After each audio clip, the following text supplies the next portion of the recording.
m'appelle Gab, j'habite à Paris, je suis jardinier. Je pratique une certaine forme de jardinage.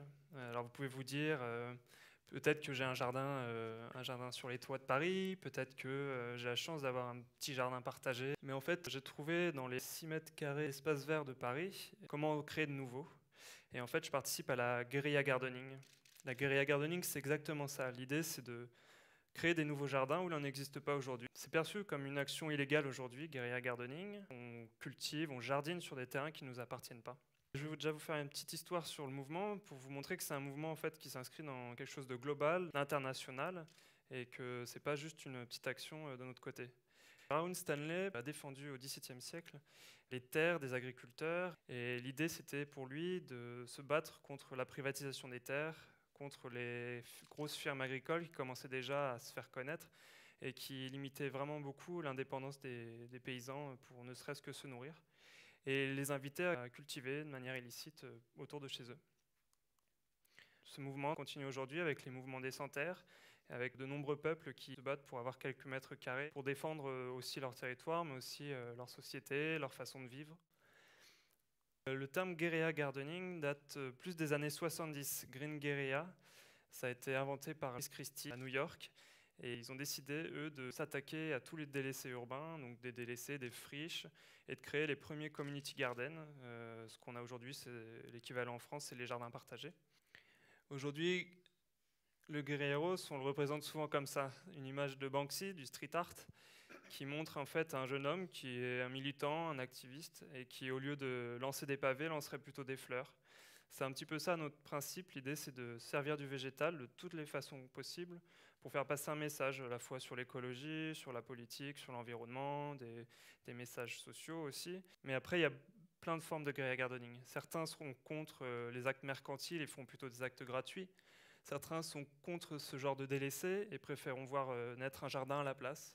Et c'est ce que font les guerriers gardeners. Donc vous aviez avant au pied d'une clôture et après l'action d'un jardinier. Ensuite, la guérilla gardening, c'est aussi beaucoup la guérilla potagère. Le principe, c'est vraiment de planter des légumes en ville, à la fois pour se nourrir, mais aussi pour questionner sur la place de l'alimentaire dans nos villes. Savoir que, par exemple, à Paris, en moins d'une semaine, toute l'importation de nourriture dans le supermarché, si les camions ne pouvaient pas rentrer dans Paris, on n'aurait plus de nourriture.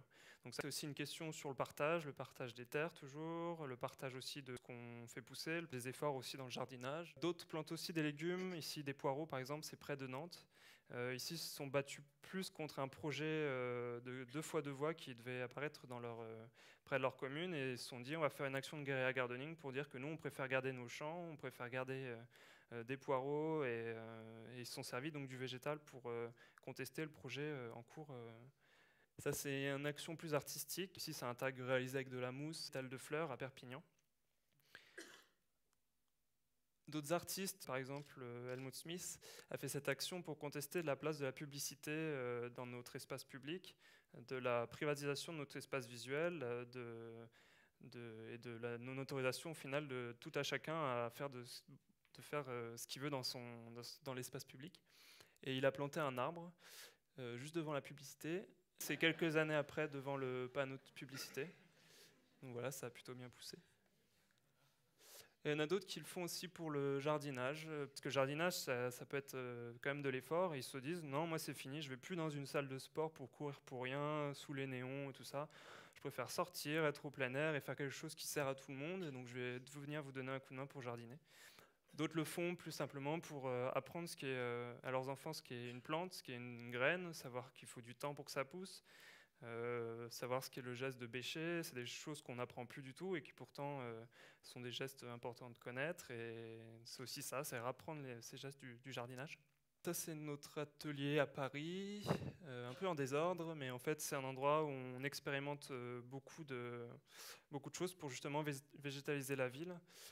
Ici, vous pouvez voir des bancs avec des palettes de récupération, des plantes qui ont poussé à partir de quelques graines qu'on a récupérées. C'est un peu notre point de ralliement. Des essais dans des toilettes pour faire pousser une tomate.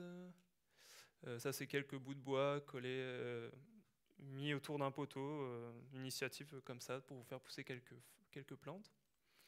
Ici, au bord d'une route, c'était pour transformer des barrières routières en jardinières. Donc, ici, c'est une personne qui a planté une fleur dans la route. C'était pour questionner en fait sur la place de la voiture en ville, qui occupe 80% de notre espace public. 80%, ça veut dire qu'on a 20% pour se déplacer à pied, 20% pour le végétal. Et bon, c'était un petit peu pied de nez par rapport à ça. Et puis c'est aussi un pied de nez pour dire qu'on peut végétaliser partout dans la ville. On a toujours des moyens de végétaliser, il y a toujours moyen de trouver un petit interstice. Et cette bombe de graines, seed bomb ça s'appelle, c'est un mélange d'argile, de terreau et de petites graines au milieu. Donc c'est un de nos outils pour justement atteindre les endroits moins accessibles, mettre dans des interstices, ce genre d'endroits-là. Je vous invite maintenant à l'International Tulip Guerilla Gardening. Donc c'est un mouvement international où partout dans le monde les gens vont planter des tulipes, mais à Paris on a l'habitude de planter surtout des légumes. Ça aura lieu autour du 9 octobre et je vous invite à y participer. Toutefois, si vous ne pouvez pas y aller, je vous invite à trouver près de chez vous un terrain comme celui-là. Il y en a un peu partout. Cherchez quelques plantes. Et ensuite, vous n'avez plus qu'à définir une date, voir avec vos voisins s'ils sont motivés, voir avec vos amis. Et puis, passer à l'action. Et dans quelques mois, vous verrez peut-être pousser vos tulipes, vos premiers essais de guérilla gardening autour d'un rond-point. Quoi qu'il en soit, la guérilla gardening, c'est plein de façons différentes de faire passer un message avec les plantes, que ce soit écologique, que ce soit politique, que ce soit social, que ce soit sur l'environnement. Je crois qu'il n'y a pas d'autres mouvements ou d'autres actions qui permettent de faire autant de choses juste avec quelques plantes. Et c'est pour ça que je vous invite à choisir vos armes et à passer à l'action. Merci. Merci Gaël.